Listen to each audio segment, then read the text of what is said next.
He joins us this morning on the Harbor One hotline. Hey, Mike. Good morning. Great I want to have a quick reveal here. Yeah. I met with you, Greg, on that's the first time we've been in person, right? Yes, at the Winter Classic. Yeah, and you disappointed me. You were actually quite boring. Like I thought, I listened to this guy on the radio. He's kind of funny, but like he just didn't have his A game on, or maybe he just puts on this thing for his radio performance. I'm a hockey guy, so I was focused on the game. I mean, I don't want to waste a lot of useless chatter with you. I don't know. I thought you were more of an alcohol guy. I saw you going to the bar. I mean, I did have a drink or two, but it was a Monday. I mean, I enjoyed meeting Mrs. Milbury, marvelous woman. Yeah, let's talk about Mrs. Milbury, but not this Mrs. Milbury. My mother, I hear you had this weird story about mother, shaming whatever it was, daughter. I didn't have the full story. My mother was a pain in the ass. I love my mother, but she was a pain in the ass. She used to call Harry Sinden and complain about my ice time, and I didn't know this. This is okay, she's got 7 kids. And I'm playing for the Bruins, but I'm the only one that she's paying attention to. She doesn't call my brother's accountant firm and say, his numbers are adding up, but you don't have it right. Or my CFO brother, his numbers are adding up. But my mother used to call Harry Sinden and complain. And you know why I know? Because at her funeral, Harry gave me a letter. And this was a letter that was my mother complaining about my ice time. So this is like the U.S. soccer team thing all over again. I don't know what it is. But I'm sort of twisted about it. I've been twisted for a long time. So she literally wrote a letter and complained about how much ice time you were getting. Well, or that I was playing when I shouldn't have been playing because I was hurt. She called him. She texted him. She didn't text him. Sorry. She texted him. She wrote him letters, and I saw them, and I knew about it. I said, what the hell are you doing? You got six other kids. Can't you complain to their bosses about what they're being subjected to? But no, it's just me. What did Harry reply with? Harry. I don't think he ever replied. But he found it very amusing. He thought it was great. Yeah, Harry's a great friend and a mentor. But he thought it was just a sign of love. I thought the bitch was a pain in the ass. My God. Goodness. Well, on that note, listen. It was a great day. Fenway is the perfect venue for that game. And it was a great hockey game too. It wasn't a great hockey game, Greg. You weren't watching that closely. I thought it was a great hockey game. For 2 periods, Look at the way it ended. Okay, it ended well. Yes. Very good. Thank you. It ended well, but it was not a great hockey game. The Bruins, for I think the 4th game in a row, were basically outskated and outworked. But the Sons of Guns find ways to win. Yeah. And, it was another way of they weren't dominant in the 3rd period. I thought Pittsburgh was by far the better team for 40 minutes. And then, they got it together and did what they had to do. And that's what they've been doing all year long. They haven't lost a game in regulation in 11 games. They're 8-0-3. They haven't lost in regulation at home. It's a remarkable scenario. And not one of us saw it coming. Mike Razor here. I get this question a lot, so I'm going to pose it to you. Are you concerned with the details in the last 4 games getting outskated? Do you think this is part of the season for them, or could this be a trend? I think every team has ups and downs during the season, and the layoffs like they had at Christmas. You saw Pastrnak play in Ottawa. He looked like he had put on 20 pounds. He just couldn't skate. And that happens. 3 days without a skate is a long time. I'm really curious to see how they do, especially in LA. They shouldn't have any trouble with San Jose or Anaheim, who are both kind of rebuilding. But I really think that LA has become a team to be concerned with, and because of their skating and ability to score, and I want to see how they stack up. So I'm aware of what's happening, Am I overly concerned? Not really, but my antenna are up that the skating has been less than it should be for a team that's been on this kind of a roll, and whether that role can continue because of the lack of or the diminished skating is of a concern, yes. Speaking of concerns, how big of a concern is it, if it is one, when it comes to the Debrusk injury? Not really. I have a broken fibula before. It's not a weight-bearing bone.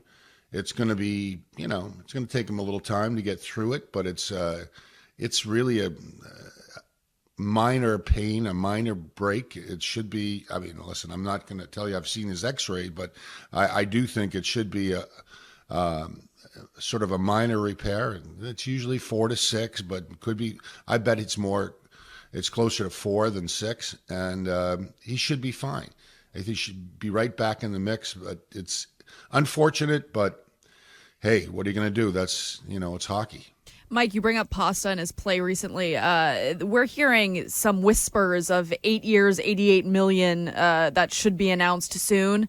But all we've been told is that, the Bruins wanted to wait to see how this season played out, and Pasta wanted to as well.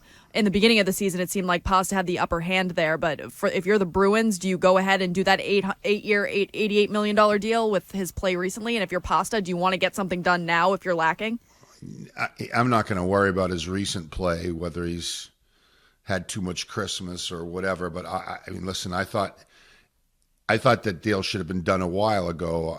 If I were the Bruins, I would have wanted it to be done. But I understand there's some complexity of this situation with that much money and the salary cap. But if I'm Pasta, we talked about it before. Who's going to be there to play center with him? I don't know. And nobody else does. Krejci and Bergeron don't have that many more years on the clock. Does he want to just take the money and be in Boston where he likes it, or does he want to find a way to get to a more competitive situation? Either way, I think in the end he's going to take the money. If it's really $88 million over however many years, wouldn't you?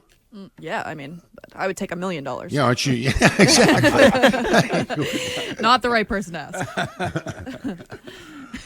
Mike, how important is it for the Boston Bruins to be the 1 seed in the Eastern Conference? They're only 6 points up on Carolina, which is amazing to believe. The run the Bruins have been on, only 6 points up, and then 9 points ahead of the Leafs. That seems a little tough to get, but there's still over half a season left. Do you think number 1 seed should be a real focus for this team going into the second half? No. I think it should be a focus of playing well, of doing the things that they do well to get them to the point where they can feel comfortable and confident. I don't think the President's Trophy should make any difference to them. I think they should be just riveted on the details and playing well and conditioning. We talked earlier about the skating. I want that balance between the rest that Montgomery likes to give them and the ability for them to stay on the top of their A game skating wise. Those are the focuses for me, and then let the rest take care of itself. But I don't think there's any, should we get to home ice advantage or not? It would be nice, of course, since they haven't lost at home in half a season. I guess they might want to think it's important, but to me, other things are more important than that. Well, it could theoretically break the all-time regular season points record. But I'm sure you say that doesn't matter. Regular season. Yeah, no. Are you getting boring again, Greg? No. I just think that doesn't make any difference. I've had a team that's won the President's Trophy, and, the only thing that matters really in the end is, winning the Stanley Cup and along the way having a good time, working hard, being proud of yourself and your teammates, and then hopefully you grab a brass ring at some point or another. But it's the rest is President's Trophy, meaningless. Division title, meaningless. You can look at the years I played and see all those division title banners up there, and it's happy bull crap. Mike, Bruins aside, hockey kind of aside, we've been talking about Damar Hamlin a lot in that situation. A lot of people kind of tying that to hockey with Chris Pronger. I think you were with the Islanders when that happened. Do you remember that? And do you think that this is something that could really bring the Bills together to make a run at the Super Bowl? Do you remember what that whole feel was in the league when it happened? I can give you a better example, Courtney. I was with the Bruins playing with Norman Levier in Vancouver when all of a sudden all hell broke loose at the end of the period, and medical people were running in and out of the locker room, and he had suffered, I guess, an aneurysm. I still don't know, but all of a sudden it was just this madhouse in the middle of the game, or at least in the middle of the intermission. Medical people coming in trying to revive my teammate, and this was a 19, 20-year-old kid who, coming into his own, could skate like the wind, was just an incredible athlete, and in a flash, they tore him out of the hospital, and then we had to go play the game. We finished the game, and really in a daze. We were all in a daze, and we stayed up the whole night in a hotel room in Vancouver, waiting to find out whether he was going to live or die. And we wound up taking a plane to Los Angeles the next day and playing another game. I mean, it was a different time, different era, but that's my experience. But I can tell you, it was a moment that I'll never forget, a moment I never want to relive, a moment that clearly changed the course of all of our lives, and it was just it's life. That's what it is. It's life. You just, in a flash, it can go on you, and Lord knows at my age it's going to go in a flash. But I think it's it's just, it is what it is. And if you want to, I'm not going to be worried about guys playing hockey or girls playing hockey or football or whatever. Let's live, and crap happens. Yeah. I was talking about that the other day because I'm clearly not as old as you, but I remember that. I remember that. And I remember I was just getting chills thinking about when he came back and skated with Ray. Was that Yes. same? Was that same season? No. It was quite a bit. It was quite a bit after that. But he came back. He was never the same person, but he had life, and that was a great thing about the medical people that took care of him and managed to, cobble together some sort of, ability to breathe, live, smell, whatever else you can do in life. It's a gift. I want to ask you about this, and Razor will probably need to leave the room since he is under the employment of the Boston Bruins. But I asked this on Monday. Why would you guess Ray Bourque was not a part of that ceremonial first puck pitch the other day? I think he's probably in Florida. No, he was there. Was he? Yeah, he was there. I didn't know that. Yeah. Well, he probably was a heated booth, I guess. I mean, I don't know. I don't think there should have been. I don't think there's any animosity between the Bruins and But don't Ray. you think he should be there? You got Bobby Orr, you got Johnny Busick and Ray Bourque. I mean, Don't be an ass. why? Why are you being a pain in the ass? I'm like, it's not cause of controversy over this stuff. He was at the game. He was there. It's no big deal. Kind of weird. Yeah, well, okay, a it's little weird. weird. It's If you very wanna- weird. And All to right. be fair, Mike, you did begin the interview as an ass, sort of about the Winter Classic. Razor, any guess at that or? No, I have no intel on that. Did you notice it? I noticed. Yeah, I noticed that there was 3 guys out there. It was great to see. why Bobby. wasn't I? Why wasn't I on the Bobby there pitcher's was mound? awesome. Oh, good point. Ray, good Razor point. and Razor, you and I should have been on the Oh, yeah. pitcher's mound. That's right. Yeah. Greg, I think I know what happened. Legends that we are. Line us together. I think Zdeno Chara's mom wrote a letter to Cam asking for him to be part of the ceremony. I mean, is there any doubt that Ray Bourque is the second greatest Bruin of all time? No, I don't think so. Okay. I mean, I think he's right there. I mean, he was You know, I have a picture of Ray and I when he came in 1979, and he was.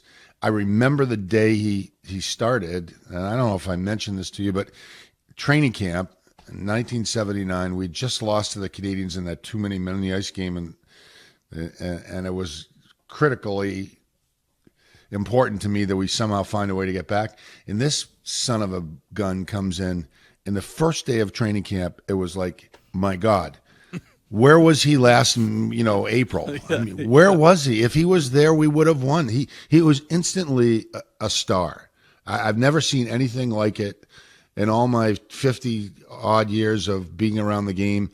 This guy just walked in and just grabbed your attention and said, I'm going to be an all-star for what was it, 22 years in a row? Yeah. I mean, it was just amazing, and his professionalism, his attention to conditioning was remarkable.